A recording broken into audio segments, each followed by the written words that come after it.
I think that I would be well advised not to say anything.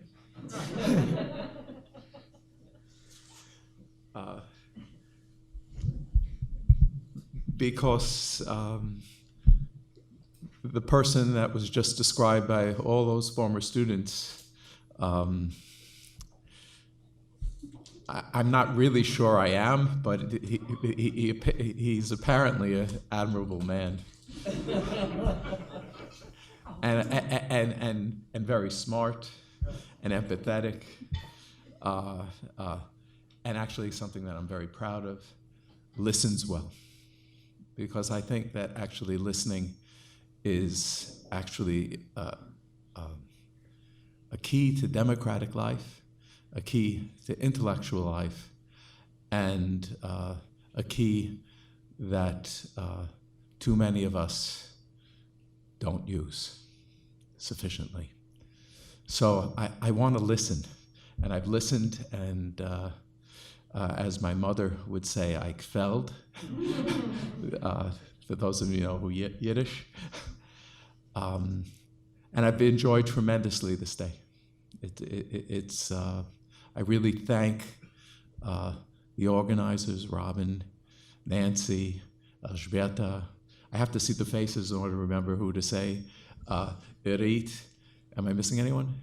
Ifat. Oh, yes, Ifat.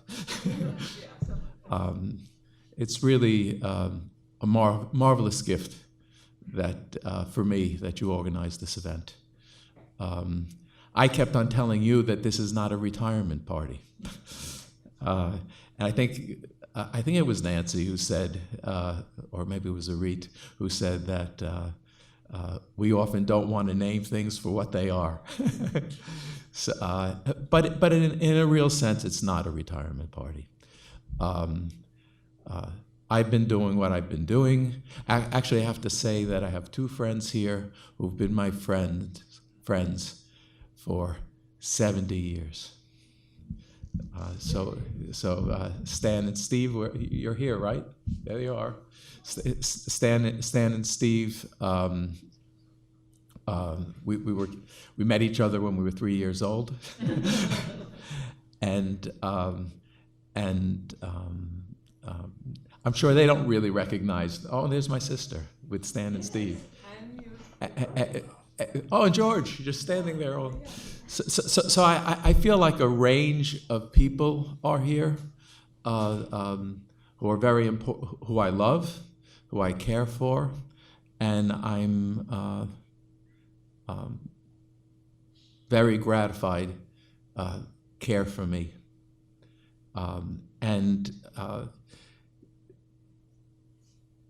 Rather than this being, rather than feeling that this is a moment of retirement, I think it's a sense. It's a cliche. It's a new phase. I don't want to say that it's a new phase. It's a moment of redirection.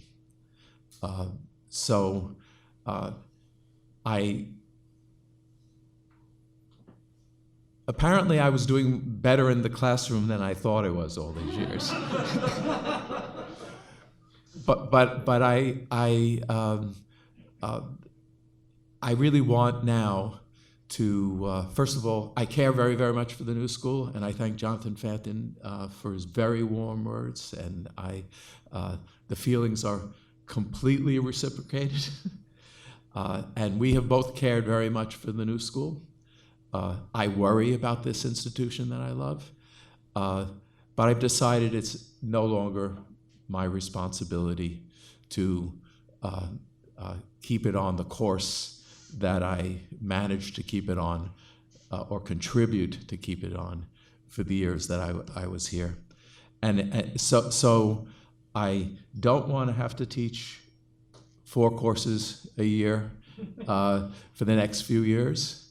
Or the years that I have ahead of me. I don't want to be, it is true that I care for institutions and have cared for the institution of the New School for Social Research, New School now. But that's not what I want my primary vocation to be. my primary vocation now, I have three goals right now. One goal is to continue the work of the Democracy Seminar, because I have a sense that the reason for its existing is more critical than perhaps at any other time of my life.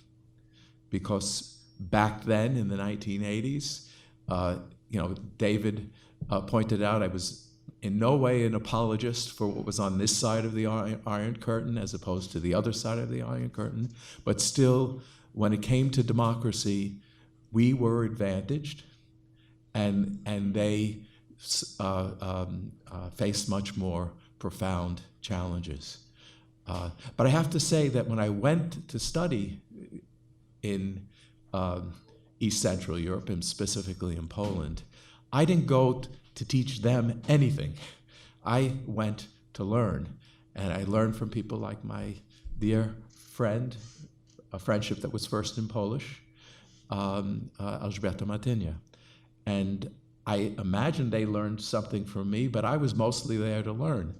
And I think that was, in fact, the spirit of how we then engaged in the Democracy Seminar in the mid-1980s through the 1990s, that we engaged that part of the world, not teaching them democracy, but learning from each other. And some of the best teachers were over there.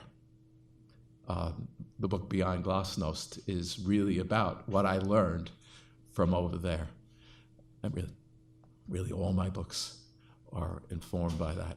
And that's the reason why going to South Africa and going to Africa, for me, it wasn't about bringing American democracy to the ignorant Africans from the dark continent.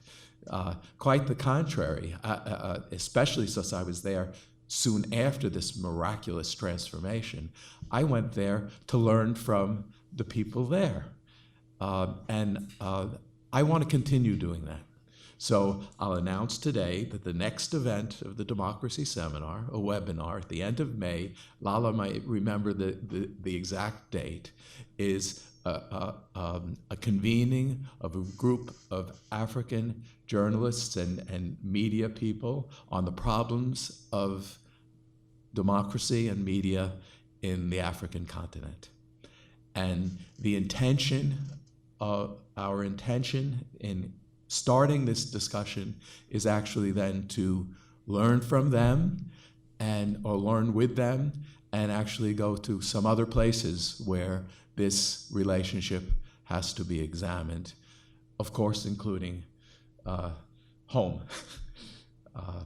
I'm seeing faces, and if I don't mention everyone's name, you'll just accept that. I'm looking at Claire. And of course, we need to learn about how media, various forms, media in the extended sense of the term, facilitate and undermine democracy as we try to work on together in public seminar. So one of my plans in the, for tomorrow, or I may give myself a little rest tomorrow, but is actually to continue the Democracy Seminar and to continue convening people together, not to teach them anything, but to learn together. I just have to mention that in the past few months, both before and the collapse of the regime, the victory of the Taliban, I've been doing the same with a group of scholars from Afghanistan. So, and maybe there's someone, I thought that maybe someone from the group was here, but maybe not. I have good news to report to you. Two of the people who were forced into exile from the group in Afghanistan, who don't have PhDs, will be studying for the PhD at the new school next year. So this is one of my primary goals. The other is that I'm often accused, and I put it this way, of being an optimist. But I'm not. I don't think that the future is going to be better. And I have a critical sense of what's wrong with the order of things as they are. Sometimes it's harder to take than at other times. But I'm deeply committed to not accepting that the order of things as they are has to be the way the order of things, order of things will be. So that's part of this convening thing that I do, and this seminar thing that I do, but it's also part of my scholarship and my research. So I have.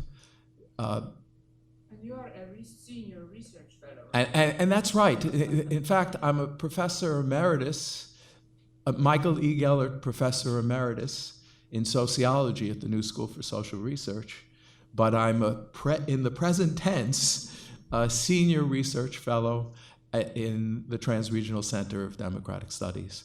And in that capacity, I'll be doing this convening.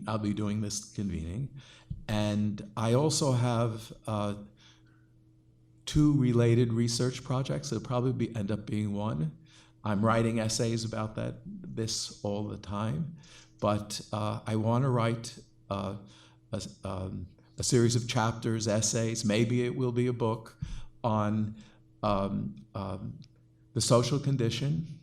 Gray is Beautiful, the title for my weekly post on public seminar for many months, even years, and the Radical Center.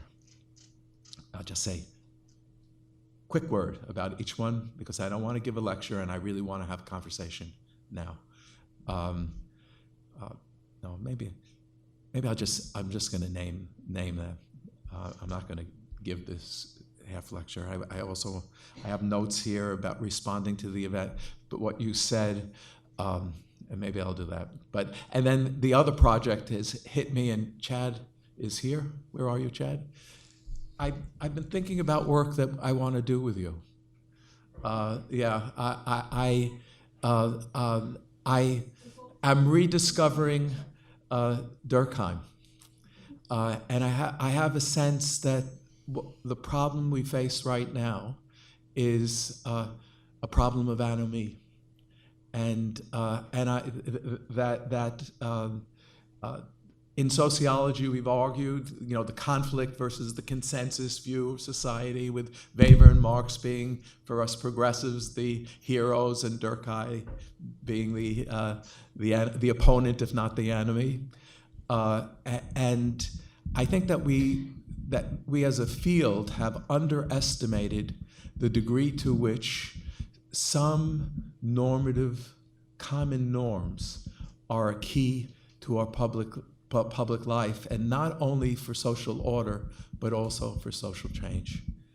And I'm struck by the loss of norms and ideals at the present moment, as it's manifested in this crisis of democracy worldwide, in this, in the ascendance of Trumpism and Putinism and Le Penism and Orbanism and so forth, and the absence of adequate principled opposition to them, which means losing that there is an absence of a principled opposition to them, means that we've lost a sense of our ideals and norms. We have so deconstructed the ideas of democracy, freedom, solidarity, that we can't actually agree upon something based on those ideals. Arendt says,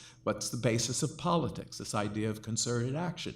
You on the basis, and this is the key, the first part of the sentence is the key. On the basis of shared principles, people come together, speak and act in each other's presence, and develop a capacity to act in concert, which creates political power as the opposite of coercion. We live in a time where we can't find those shared principles, and that's clearly on the part of the obscenity of what's happening on the part of the radical right. It is very, very frightening, but it's a problem among us as well, and among us means people on the left, people in the center, and people on the principled right, conservatives as well. So I think that it's a time to do a sociological analysis of this anomic moment, which theoretically is the title of this inquiry. And then I know that you've studied this, and I saw that, is it Michelle Goldberg? Gave you a really nice citation yesterday or the day before yesterday, describing this. So I don't think that I'm discovering this thing that people aren't seeing. This is a problem. It may be that I'll write about it. It may be that I'll convene a group about it. Maybe, and then I imagined that maybe I'll write. Chad knows more about Durkheim than I do, so maybe I'll ask him if he wants to do this work together. The second thing that I'm planning on doing as a professor emeritus is to continue my research. And then my political idea for resolving this is the kind of value of the radical center. And by the radical center, I mean the political commitment which was described by many of you in describing what I do. The idea of creating a center. I don't mean a center in the sense of between left and right, or between radical and moderate, or moderate as a synonym for moderate, but radical center as a commitment to bring people together of goodwill and address the problems of our times.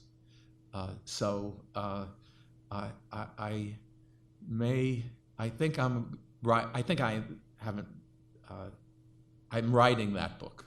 I've been writing essays about that and researching that, and I want to continue to do that. So that's as a senior research fellow at the Transregional Center for Democratic Studies. And the last thing I want, which which is related to retirement, is that I've had lots of adventures in my life, political adventures. I've been gifted, as evident by the people speaking here today, with many, many exciting intellectual relationships. Wonderful students, wonderful colleagues. Everything they have said about me, I can say back to you, because it's been mutual. And I've learned so much from you, and I expect to continue learning from you. But the third thing that I want to do, which is relating to retirement, is I want to have a little less adventure and a little bit more leisure.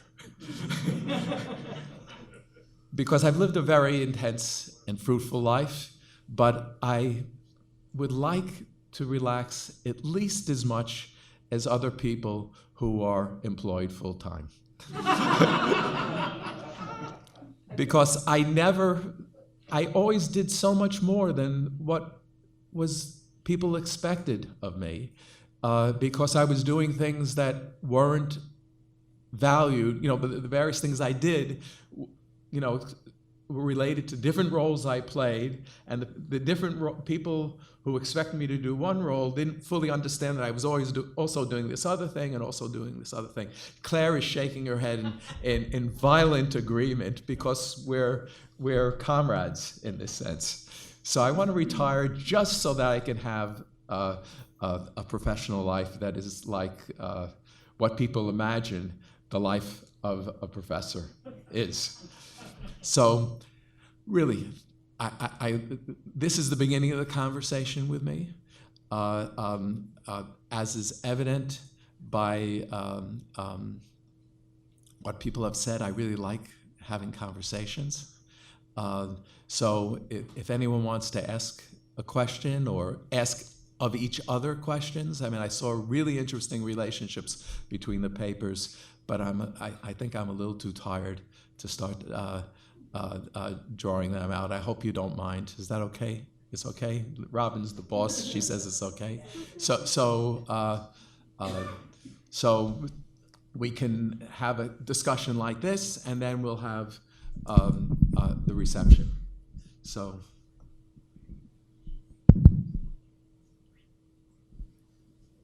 It's always who's People who speak, Lala needs to make a better announcement than I made. Okay, what announcement does Lala have to make better than you? How can anyone make an announcement better than you, Elżbieta? Go ahead, Lala. I will try. We're live streaming on Facebook, just so you know. If you ask a question, you will be featured on our live stream. But I have a mic for whoever has a question. In other words, if you don't to appear on the live stream, you know. So Les Kurtz, my fellow graduate student at the University of Chicago. And I'm just as old as Jeff Goldfarb. This has been such an exciting day, and it makes me realize how I should have learned more from Jeff Goldfarb in the years between grad school and now.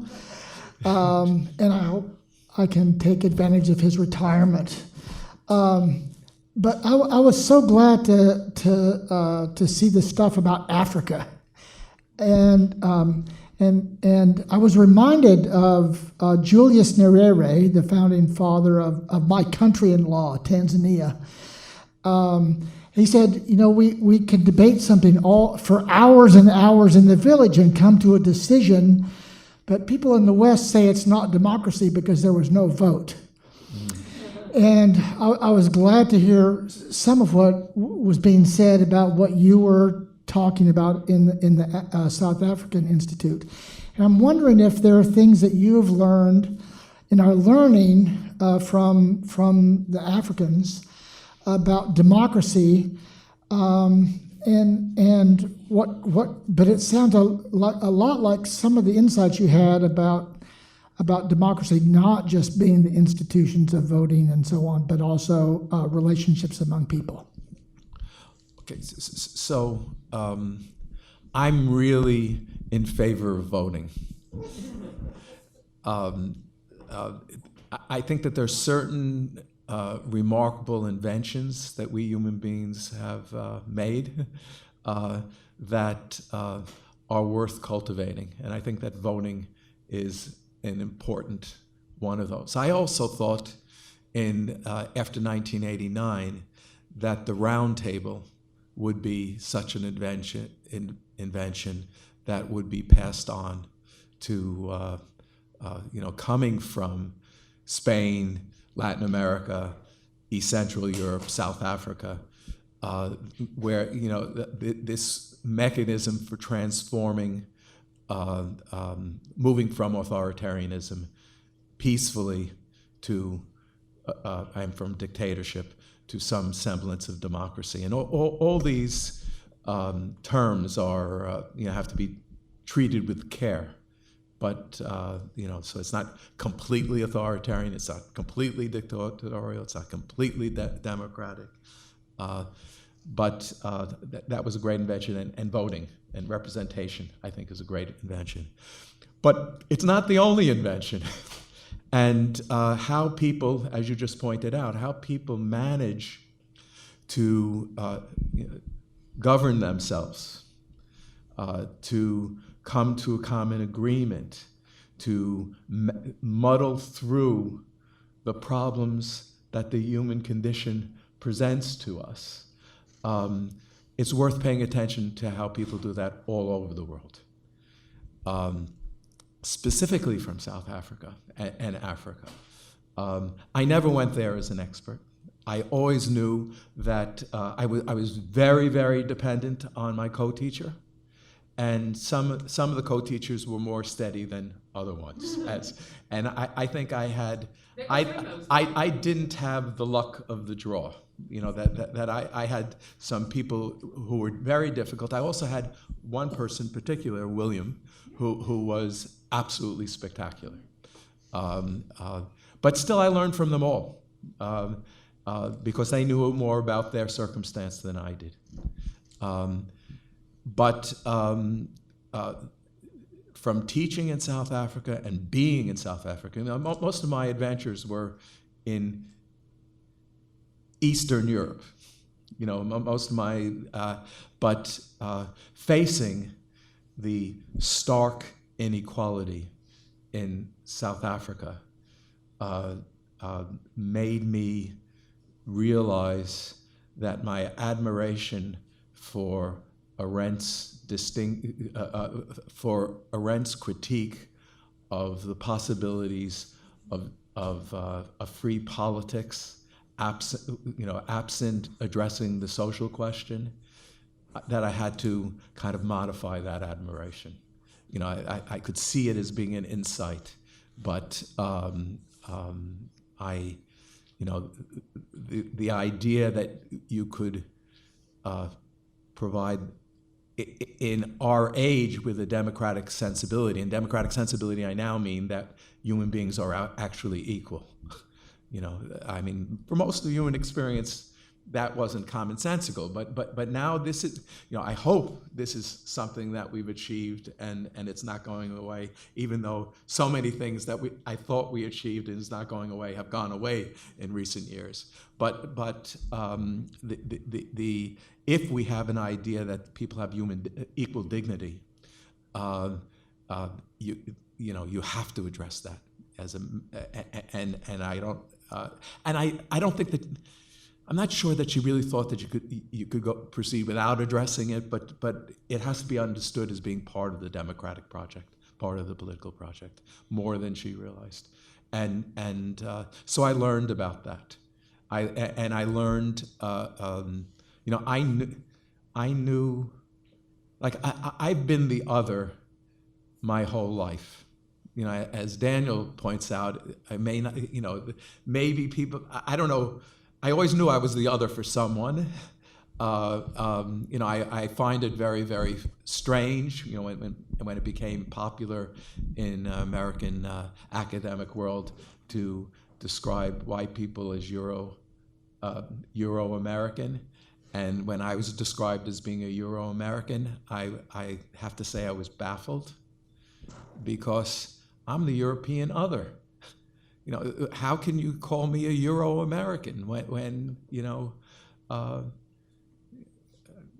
I'm hoping that in the not too distant future, I'm going to visit the land of my mother's family. I don't know if this is going to happen, but I would love to go to Ukraine. And in Ukraine, I was the other. So You were this American. what? You were this American. But here, the idea that I'm a Euro-American is kind of weird. Though I understand it. I understand why the term is used, but still, so kind of dealing with these kinds of complexities, I think I've learned in my travels, and I think especially in Africa. So that's my answer.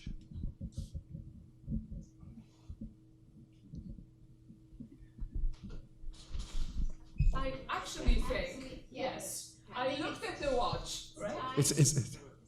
It's time to stop this? No, there's some people who have a couple of questions. It's okay? Yeah. Also, this is Okay, Steve. so I'm one of these people who Jeff mentioned earlier as his 70-year friendship.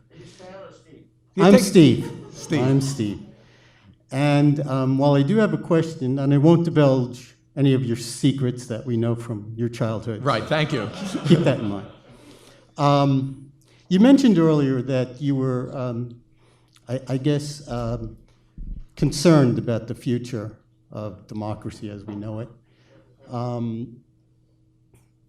I wanted you to comment on, in the great sweep of history, generally that has not been the political philosophy that has been dominant. And while we are in a challenging time now, do you think that this will continue, that we're going to be subject to these forces that, let's call it the dark side of politics, or is there hope for a continuation of the democratic process? Steve, I think it's a great question. It's put in exactly in the right context. So on the one hand, I don't know, one of the hands, it's the long sweep of history teaches us that this moment of the ascendance of the ideal of the democracy and the pursuit of democracy doesn't mean the existence of democracy, but the existence of, let's play a game as they used in East Europeanists used on the left, actually existing democracy, really existing democracy. It seemed that this was ascendant, but as Jeff Isaacs pointed out, even in 1989, I didn't buy the end of history argument at all. It seemed that maybe it was a hopeful decade after 1989 for me, but the long scheme of history suggests to us that it may just be a moment in human history, and it may be coming to the end. I said that I'm not an optimist. I really look at the present. I wrote one of my recent essays is about this. Like I've not been as profoundly concerned about the human prospect in any time more than I am right now. I'm looking at Shireen because she reminded us yesterday in our democracy seminar meeting that we didn't deal enough with climate change. So we know that there's this imminent problem of climate change, and it seemed like a year or two ago that something was starting to be done, and now it seems to be going in the back. People aren't paying attention to it, but the processes are still going on. The ascendance of authoritarianism is kind of strikingly with us, but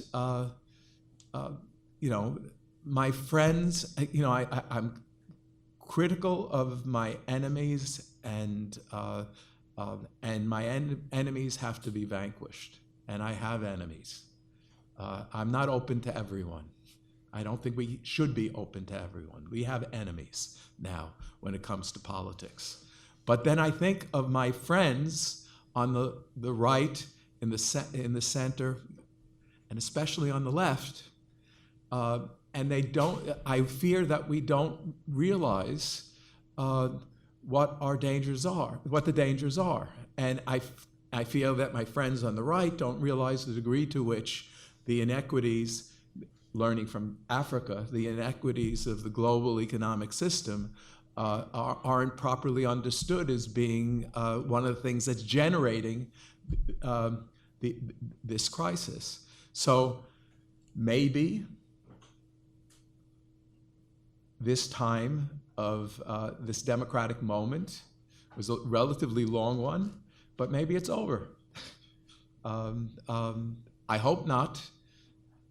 My thought points, I think that it is. I will act and kind of examine, looking for prospects that it won't be. So are we at the end of the time? I think we are. Yeah, so good.